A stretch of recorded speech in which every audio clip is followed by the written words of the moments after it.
everyone, and welcome back to the Little Miss Funeral YouTube channel. For today's video, I thought that I would share with all of you the steps that funeral directors have to take when we receive a death call. When we receive a death call, the next of kin may not be the one calling to report it. There are a lot of instances where a person will pass away at a nursing home or a hospital or a hospice facility, and a nurse or a hospice worker may be the one to call and inform the funeral home. Now, it's very important for the funeral director to get the next of kin information. So if the person who's calling is not that person, what I automatically do is ask them who the next of kin is and their phone number and contact information.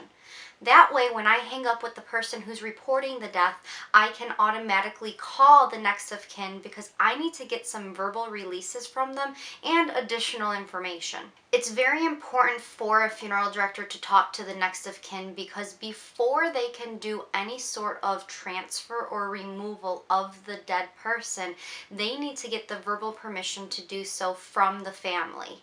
There have been instances where a hospice has called our funeral home, but they were unaware that the family had changed their mind with the funeral home that they wanted to work with. So they may have not the most accurate information on file, and we don't want to be picking up anybody and taking them into our care if the family doesn't want to work with us.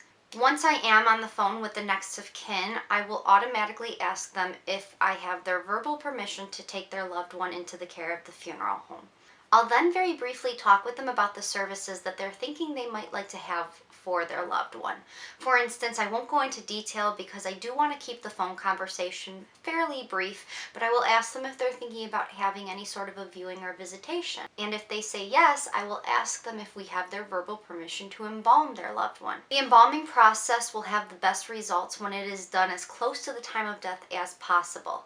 So if a person passes away at 10 o'clock at night, you don't really want to wait until 3 o'clock the next afternoon to start the embalming process if you can help it. So that's why we'll automatically ask them if we have that permission to do so. So as soon as we have their loved one in our care, we can start that process. I'll also set up a time to meet with the family so we can go over the funeral arrangements in detail. So as soon as we offer our condolences and get their verbal permission to do those couple of things, I will ask them a time and a date that will work for their schedule so that they can come to the funeral home and we can go over things in detail.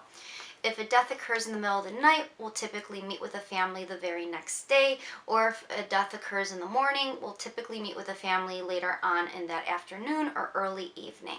And then once we have that time selected, I'll also tell the family members some things that they'll need to bring to the funeral home, like their loved one's social security number, an outfit if it's needed, and a photograph. Once the phone conversation is complete with the next of kin, we still have a lot of work that we have to do to take somebody into our care. If the funeral professional is not actually in the building to do the transfer from the deceased place of death to the funeral home, they have to be called and notified that a person has passed away, and they need to be told where they are so that they can do what they need to do. We have to make sure that we have the proper equipment in our vehicle, so when we get to the location where the deceased is, we have everything that we need to properly and safely take somebody into our care.